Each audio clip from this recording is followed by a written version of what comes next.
이번 시간에는 선포하고 기도하니 톡딱 귀신이 불려가 마을 모든 사람이 예수를 믿었다는 제목으로 말씀을 전합니다. 예수님으로 듣고 예수님을 다시 살아 예수님 주인을 모시하는 이유는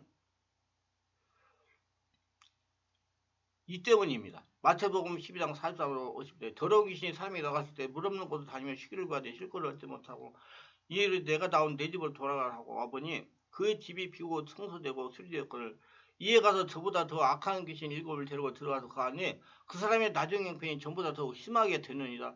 이 악한 세대가 또한 이렇게 되리라. 예수께서 우리에게 말씀하실 때 그의 어머니와 동생들이 예수께 말하려고 밖에 섰더니 한 사람이 예수께 여짜오되 보소서 당신의 어머니와 동생들이 당신께 말하려고 밖에 서 있나이다. 아니 말하던 사람에게 대답하여 이르시되 누가 내 어머니며 내 동생들이냐 하시고 소문을 내밀어 제자들을 가리켜 이르시되 나의 어머니와 나의 동생들을 보라. 누구든지 하늘에 계신 내 아버지의 뜻대로 하는 자가 내 형제요 자매요 어머니라 하셨느니라. 노예나 종은 주인이 있습니다. 주인이 없는 자는 자유인이라고 합니다.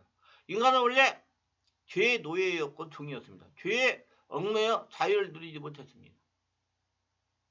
아무리 선한 행실을 하려고 해도 어색하고 왠지 맞지 않은 옷을 입은 것처럼 느낍니다. 바로 죄의 지배를 받기 때문입니다. 죄의 지배를 받기 때문에 죄를 짓는 것이 당연하고 편하고 어색하지 않습니다. 아이들을 보면 순진하고 천진난만한 반면에 매우 이기고 공격적이며 자기밖에 모르는 모습들이 있습니다.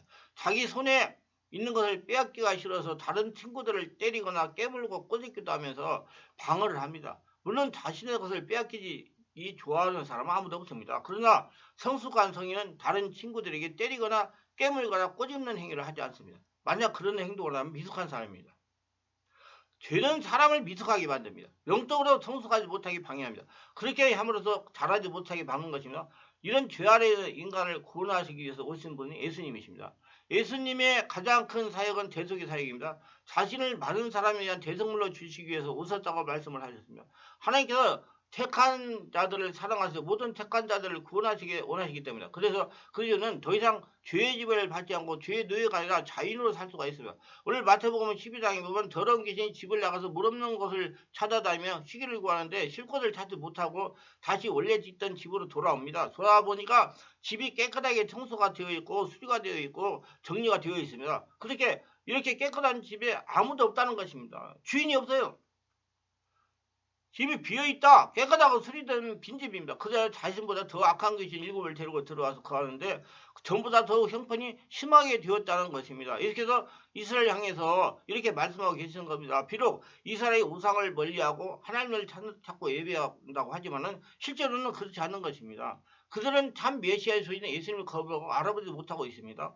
진정한 주인이 누군지 모르기 때문에 그는 마치 청소되고 깨끗하게 비어있는 집과 같은 상황입니다. 비어있는 집은 먼저 들어간 사람이 주인 되는 겁니다. 내가 주님을 주인으로 모시고 있지 못하면 귀신이 들어와서 주인 되는 사람들. 사람은 그래서요. 귀신이 와서 주인 되든지 예수님 와서 주인 되든지 그게 되지 아주 악합니다. 그래서 예수님을 주인으로 모시고 성령이 집에서 예수님이 주인 되시고 왜 그렇지 않고 세상을 향하고 죄를 좋아하고 예수를 멀리하면 귀신이 와서 주인 되는 겁니다. 그건 공간지든 중간지든 없는 겁니다. 확실하고 자기의 예수님으로 주인이 되게 하시기를 바랍니다. 결코 그들은 마음을 비우는 명상이나 요가를 해서는 안 됩니다. 그래서 묵상 기도할 때도 예수님을 찾으면서 해야 되는 겁니다. 마음을 비운다는 것은 곧 다른 귀신을 불러들이는 것과 마찬가지입니다. 분명히 예수님이 그랬어요. 내가 주는 평안은 세상에 주는 평안과 다르다고 그랬어요. 여러분 세상도 평안을 준다는 거 일시적인 평안. 근데 예수님이 주시는 영원한 평안을 내 안에 채우려면 예수님 주인을 모셔야 되는 겁니다. 그들은 오직 성령을 통해서 우리 역사하시는 예수 그들 나의 주인을 모시고 살아야 됩니다. 예수를 그리스도와 주로 신하지 않으면 아무리 입으로 외치고 선포하며 살아도 결코 변하지 않습니다. 그 입으로 백날 달 외쳐봐야 바뀌지 않습니다. 주여 주여 하면서 아버지 뜻대로 행하지 않는 자는 천국에 들어갈 수 없습니다. 주님이라고 외치면서 인정한다는 것은 내 삶의 주인이 주님을 영접하는 것입니다. 예수님의 주인을 모시지 않기 때문에 죄에서 자유함을 얻었음에도 여전히 죄의 종로하고 있습니다. 구원받았음을 믿는다고 하지만 실제 상황에서는 구원받은 자의 모습이 드러나지 않습니다. 교회에 다닌다고 하지만 교인으로서 성도로서 삶과 행실이 전혀 나타나지 않는다는 문제가 있지 않습니까? 말로만 예수님을 나의 주인으로 모신다고 하고 있지 않습니까? 구원주로 오신 주님을 믿고 구원받는 것으로 만족한다면 그 삶은 하나님 나라와 백성이 합당하지 않습니다. 하나님 나라와 백성의 삶은 영적 전투입니다. 죽는 사는 전투예요. 세상 사는 게 전투입니다, 여러분. 광야 같은 세상 사는 게 전투예요. 이런 전투를 하지 않고 나는 구원받았기 때문에 죽어서 천국에 가면 된다고 생각하고 산다면 천국에 대해 전혀 모르는 사람인 겁니다. 천국의 미래적이고 종말적이지만 현재 지금 완성해 가고 있어요. 지금 천국을 누려야 돼요. 지금 천국을 누려야 됩니다, 여러분. 왜? 예수님이 지금 천국이 내 안에 주인으로 계시니까 예수님이 주인을 모시는 삶이 되어야 됩니다. 주인 없는 비어있는 집이 되지 말아야 됩니다. 다시 옛날에 주인이 다른 친구를 데려가서 사는 일이 없도록 해야 됩니다. 마지막 때에 가서 주님에게 책망받지 말고 이 세대의 악함을 보고 세월을 아끼면서 주님 나라의 확장과 회복에 힘써서 주님이 중심으로 주님을 모시는 살아가는 힘쓰는 자가 되라. 항상 성령 충만으로 하나님과 관계를 잘 유지하는 삶을 살아라. 항상 하나님과 친밀한 관계를 유지하며 살아야 됩니다. 그것이 하나님 나라의 자녀들의 삶입니다. 그리고 마태복음 12장 46절 예수님이 어머니와 형제를 와서 예수께 말하라고 밖에 섰습니다. 그래서 이를 본 사람이 예수께 가서 예수님이 어머니와 동생들이 당신의 말이라고 밖에 서 있다고 고합니다. 이들이 예수님 왜 찾아왔을까요? 아마도 왕을 힘입어 귀신을 쫓아낸다는 말을 들었을 겁니다. 그래서 예수께서 사역하는 것에 대해 조언을 하기 위해서 왔을 것입니다. 이런 모순들이 현재 우리의 모습입니다. 혈육이라는 점을 이용해서 자신의 의를 드러내거나 공의를 나타내려고 하는 모습입니다. 누가 감히 예수님께 나와서 조언할 수 있다는 말인가요? 어머니와 동생들이 기다리고 있다는 말에 주님은 반응이 상상 이상입니다. 누가 내 어머님이 내 동생이라 하시고 손레비로 제대로 가리키려 하시되 나의 어머니와 나의 동생을 보라. 누구든지 하늘에 계신 내 아버지 뜻대로 하는 자가 내 형제 자매의 어머니라 그랬어요. 혈육관계보다 성령으로 거듭난 영적으로 맺어있는 관계가 더 중요하다는 것입니다. 겉으로 보기에 혈육이 더 강하게 영향을 미칠지 모르지만 신앙에 있어서는 그렇지 않습니다. 신앙 공동체인데 예수 그리스도의 보혈로 맺어진 공동체입니다. 예수를 죽고 예수를 산 공동체. 보혈은 죽는 거예요, 여러분. 죽었다 다시 사는 거예요. 하나님의 말씀과 뜻대로 행하는 공동체입니다. 교회는 예수님의 보혈로 성령 안에서 하나가 되는 공동체. 그렇다면 교회 속한 성도의 관계는 혈육보다 더 가깝고 친한 가족이어야 됩니다. 예수께서 가족에 대해서 개념과 정의가 바꿔버렸으면 내 가족은 하늘에 계신 내 아버지 뜻대로 잘하는 겁니다. 그것이 분명합니다.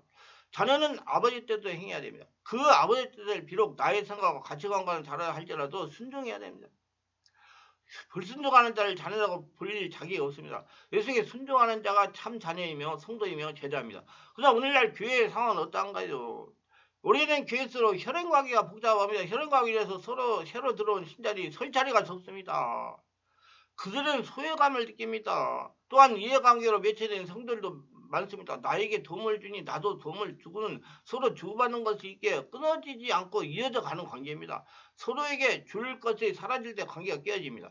예수께서 말씀하신 가족은 앞에서 언급한 것과는 전혀 다른 종류의 가족입니다. 십자가에서 요한에게 마리아를 향해서 너의 어머니라고 말씀하시고 마리아에게는 요한의 아들이라고 말씀하셨어요. 어머니가 자기 말 뜻대로 하는 사람이 어머니다. 그런 하나님 말씀 뜻대로. 예수님이 도적 사역으로 인해서 가족에 대한 개념이 완전히 바뀐 것입니다. 그들의 아래에 있으면 모두가 형제예요, 자매예요. 그리고 아버지와 어머님이 아들과 땅이 됩니다. 예수 안에 있을 때. 하나님 말씀 안에 하나님 주인을 모셨을 때 도무지 세상이 이해할 수 없는 관계가 된 것입니다. 세상이 이해할 수 없는 관계는 아버지의 뜻대로 하는 자가 모여있는 교회 안에서 생깁니다. 교회는 하나님의 나라를 누리며 하나님의 지배를 경험하는 것입니다. 교회를 떠나서는 그 누구도 하나님을 진정으로 경험할 수 없습니다. 하나님을 사랑하는 자는 하나님의 뜻대로 순종한 자입니다. 하나님을 사랑하십니까? 사랑한다면 순종해야 됩니다. 우리의 주인과 머리는 예수 그리스도이십니다. 성령 안에서 예수 그리스도를 통해 교회는 한 가족이 되어 하나님 나라의 지배를 경험하는 모두가 되시기를 바랍니다. 선포하고 대들기도 하니 토착 귀신을 몰아내가 모든 마을 사람들 예수를 믿으니 싫어합니다. 멜테리 목사님의 급하고 강한 바람처럼이라는 책이 있습니다. 멜테리 선교사는 인도아시아 사람인데 그가 토착신을 섬기는 마을 전도로 간 얘기가 나옵니다. 그들에게 복음을 전하는 마을에 들어가니까 토착신을 섬기는 제사장이 나와가지고 만일 우리에게 예수신을 전하고 있으면 예수가 우리 신보다 강하다는 걸 증명해보라고 그렇게 대기를 요청했습니다. 그래서 시합을 하자 그 토착신 제사장에 모든 천여명의 사람들 모아놓고 그 자리에서 너희 예수 믿는 사람들이 먼저 그러면 예수님이 강하다는 거 보여달라 그렇게 했습니다. 아주 건방진 거죠. 그래서 멜테리 목사님이 같이 간 사람들과 함께 우리가 예수 보혈과 성령의 권능을 의지하여 예수를 명하노니 사탄은 떠나갈지어다. 예수를 명하노니 귀신은 떠나갈지어다. 그래서 맨 앞에 있는 토착신 제사장이 덜덜덜 떨면서 하는 말이 선생 나는 당신들이 섬기는 예수를 믿고 싶다고 하는 것입니다. 선교사는 왜 그러냐고 그랬더니 지금 당신이 지금 그 말을 하자마자 선포를 하자마자 나의 마을에 제사장도 늘 신도가 되어야 해야 하는데 당신들이 예수님을 떠나가라고 명하자. 그곳에 있던 가장 큰 신전으로부터 작은 신까지 떠나면서 하는 말이 우리가 이곳에 머무는 것은 예수가 더 이상 허락하지 않는다. 달아나자. 내 앞에서 다 달아나 버렸는데 내가 그 사람들 믿었다가 무엇을 하겠습니까? 날 좀 예수 믿게 해주세요. 그래서 온통 마을이 다 회개하고 예수를 믿게 되었다는 간증이 있습니다. 우리는 성령의 권세를 가지고 선포하며 되새기도 해야 됩니다. 그래야 세상에 한나라가 될 수가 있습니다. 말을 해야 돼요. 입 다물고 있으면 귀신이 떠나가지 않습니다. 하라는 대로 선포를 해야 돼요, 여러분. 담대하게 말을 하고 선포하면 되새겨야 귀신이 떠나가는 겁니다. 예수님의 이름을 하니 나에게 가난하게 하는 귀신은 떠나갈지어다. 나를 믿음 생활 방해하고 신앙이 잘하지 못하게 방해하는 귀신은 떠나갈지어다. 이렇게 말을 하고 선포해야 떠나가는 것입니다. 분명히 성경에서 감동하시는 말을 하고 선포해야 불치의 질병 배후의 역사는 귀신이 떠나면서 기대까지 치유가 되고 이렇게 토착 귀신이 떠나가니까 마을 전체 사람들이 예수를 믿게 되는 것입니다. 유익하셨다면 구독, 좋아요, 알림 설정을 부탁합니다. 감사합니다.